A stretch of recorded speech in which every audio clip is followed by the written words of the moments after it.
tayo paniniwala na hindi mabibilan, ha? So, ito maintindihan mo. And to be honest po, based on experience, bawa kayo, bibigay ko ng candidate dito. Ganyan din, pagka na-explain ko, 30, ang gano'n na dumadami, kasi na-explain niya. Hindi naman palang,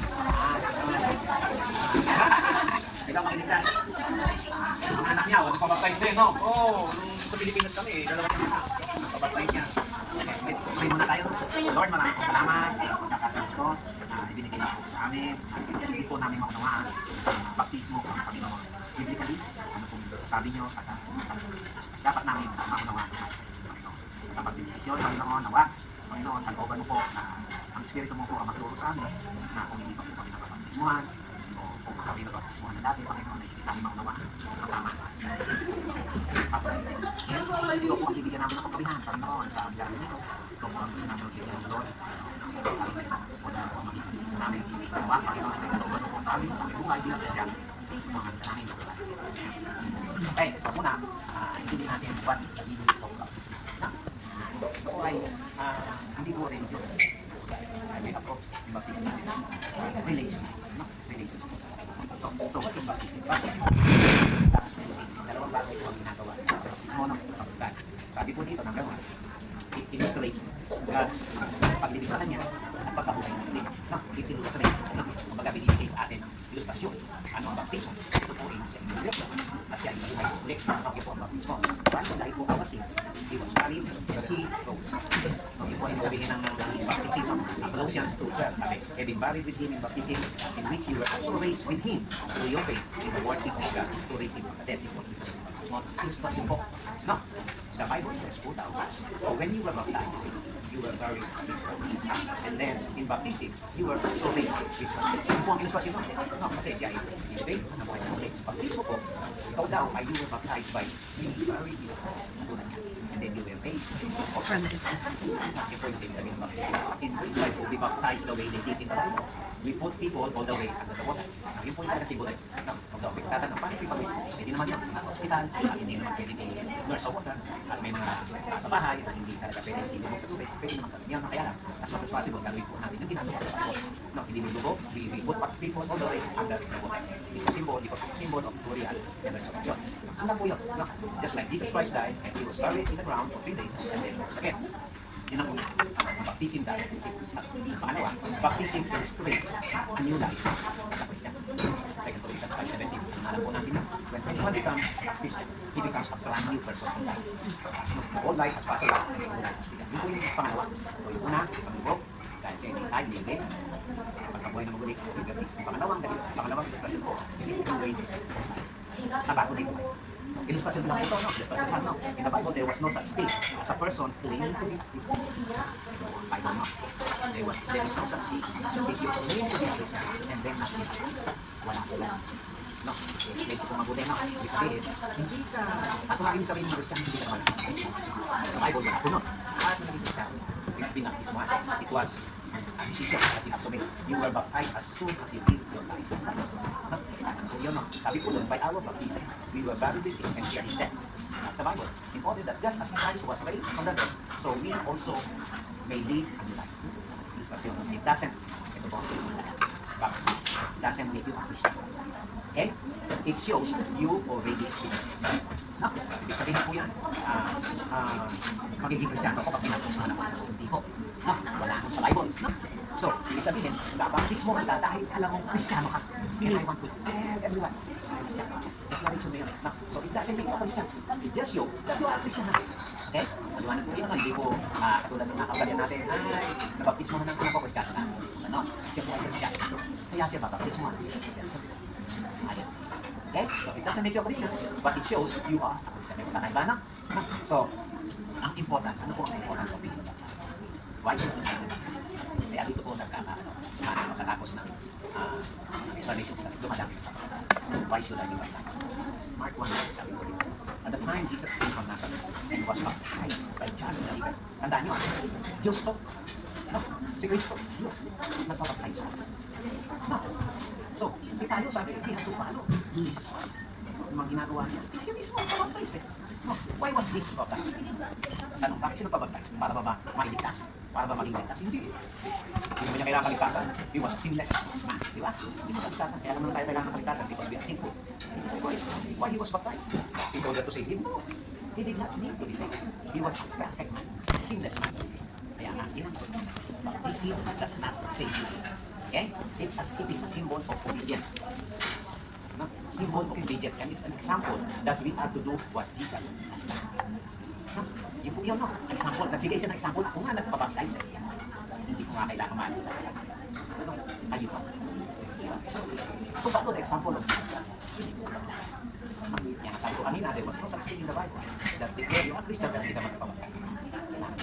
Again, ulitin ko, baptism doesn't make you a Christian. Baptism shows you are a Christian. No. So, ibig sabihin, pag hindi ka nagpabaptize, hindi mo pinapakita sa ibang Christian. Paano? Di ba?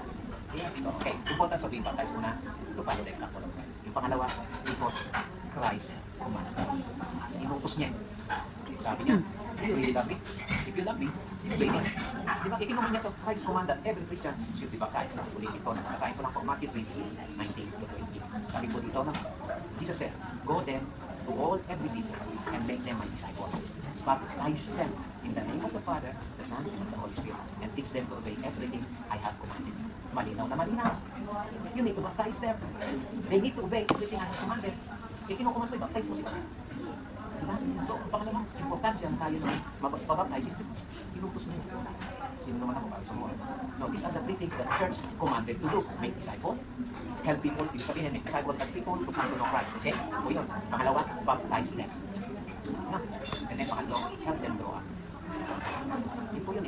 Many people think, ito po yun, many people think, I'll be baptized after I have grown up. Diba? Sabihin ko, kapag ako, tunay na Christian, magsupis na ako magpapabaptize ako. Yun. No? Ang sinasabi, narinig nyo, maraming papawag ako. Magsupis na. No? Hindi po yun, no? Yun mo ang ating palipaalaman. After I know, yung sasabihin mo, after I know about Christian life, then I will baptize. Diba? Ang dami narinig, papabaptize na ako. Kapag mature na ako, kapag madami na akong alam bilang Christian, papabaptize ko. No? Kasi, kahit after you make a decision to follow Christ, no, notice the order. Okay? And ito po yung, di ba yung binasa ko kanina sa Matthew, no? Therefore go and make disciple to every nation. Notice the order, ha? Ito, order nito. You make disciple, then you baptize. Ang sabi na, make them my disciple, baptize them in the name of the Father. Yun po yung order, di ba? So, and then, spend the rest of their life growing as a Christian. No. So, ibig sabihin po nun, make them my disciple. They know Jesus Christ.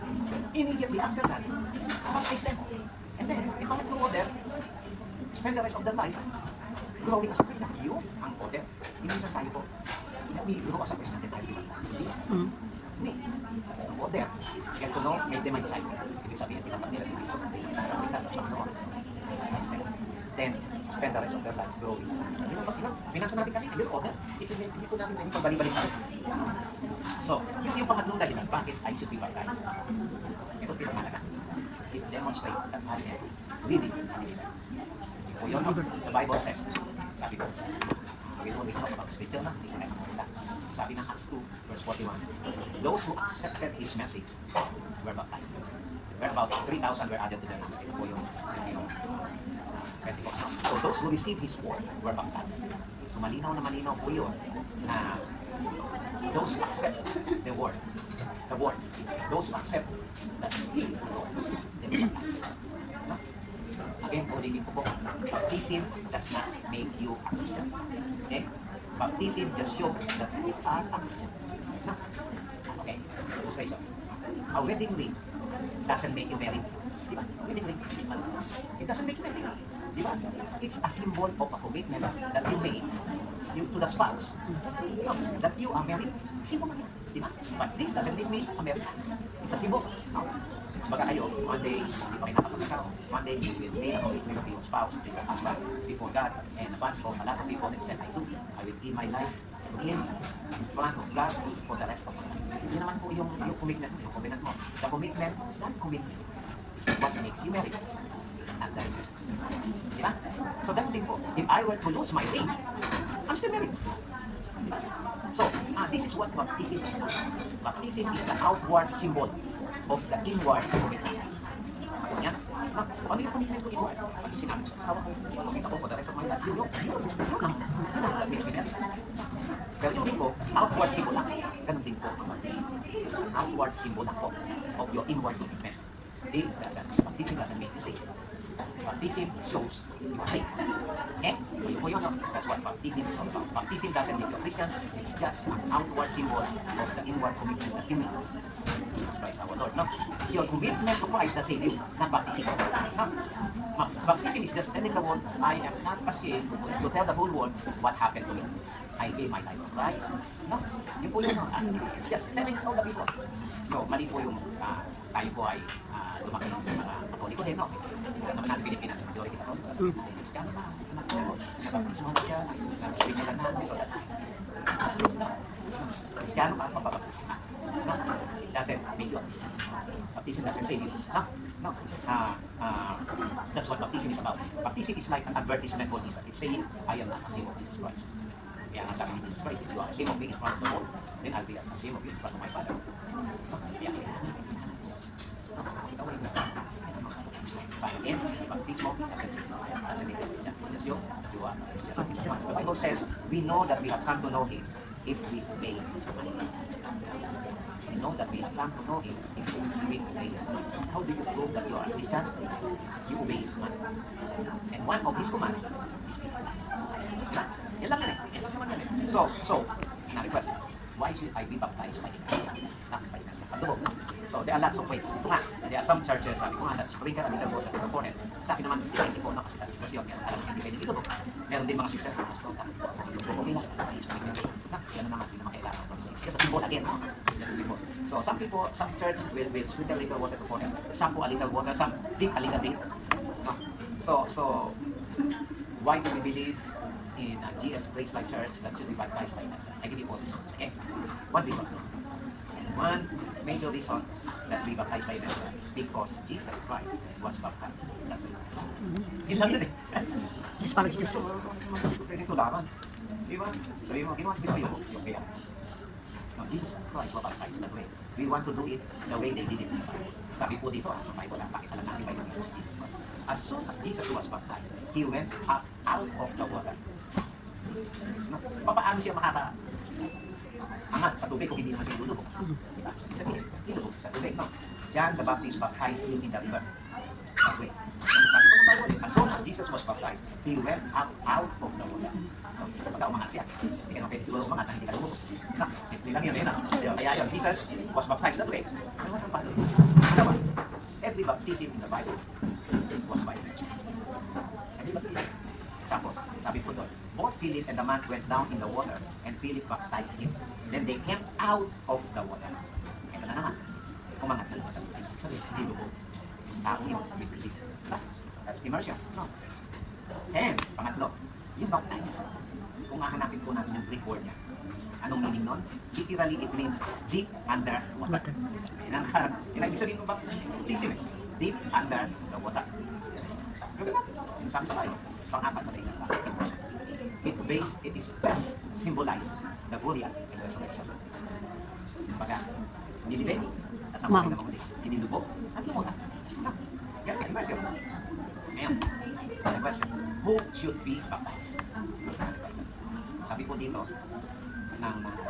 again, scripture, no? Tayo mula ng Acts 8:13. Simon himself believed and was baptized. Simon himself believed and was baptized. And he followed Philip everywhere. No? So, ibig sabihin po doon, those who believe and accepted His message, He was baptized. No? Yun po yung sabi sa Acts 8, verse 13. Acts 8, verse 12, sabi po dito. But when they believed Philip as he preached the good news and the name of Jesus Christ, they were baptized, both men and women. You know? Those who believe. So, who should be baptized? Every person who believes in Christ should be baptized. No? Sinasabi ko nga, in our church, we wait until our children are old enough to believe and understand the true meaning of baptism before we baptize. Kasi hindi man mapili tanongin ng sangkot. No? Do you believe in Jesus Christ? Sabi, there's only one qualification in the Bible to be baptized. You've got to believe. Believe yan. Only qualification. No? Sabihin, Pastor, kahit pa po sa kanako, kahit pa nakamatay ang mga tao, kahit pa is only lang, pwede ko baptize. 100%. That's the Lord. Basta magbago. Sabi ko nga, obviously you've got to be old enough to understand what that's all about, to believe. No? There are many churches that practice baptism of confirmation. Yung po yung tinatawag natin sa churches na dedication. Na, yung baptism of confirmation. Sinasabi nila, no? Pero sa atin, dedication. It's the ceremony intended to be a covenant between parents and God on the behalf of child. Yun po yung dedication. Di ba nakikita natin yung dedication tayo, no? Vice na baptism, no? It's dedication of baptism of confirmation. It's between the parents and God. The parents, in this way, the parents promise to raise the child in the faith until the child is old enough to make his own confession. Old enough. Masabi naman po tayo, diba? They understand. They believe. Ito pong sinasabi natin, baptism of confirmation o yung dedication. This custom only began about 300 years after the Bible was written. Ito po yung tradition lang, na custom lang, no? Wala po ito sa Bible. It's not in the Bible, but it was a tradition created 300 years after the Bible was written. This is different from the baptism that we talk about in the Bible, no? So this is only reserved for those old enough to make a decision. The purpose of baptism, kumbaga, is to confess your personal commitment. Kaya kailangan old enough. No, the purpose is to publicly confess. No, your personal commitment. I am a Christian. I am a follower of Christ. No, so yun po ang requirement. You are a Christian. No other requirement. So kailangan ba? Imbis na maliit sa kota. Kung pakakuha ay uwas mo po. Sabihan, wala namang ganun. Di wala namang nagpabaptize. Wala namang taong ganun. Di ba? Wala namang ganun tao. No? Why do we do this? Because Jesus commanded the church to do it. No? It's a symbol that your body is a member of the body of Christ. That's what it says. Yan naman. Question. Madami po. Is it okay to be baptized more than once? Oo nga. Magpapabaptize ko ka na dati. Ay, naku, baka lumabas ka ng langit niya.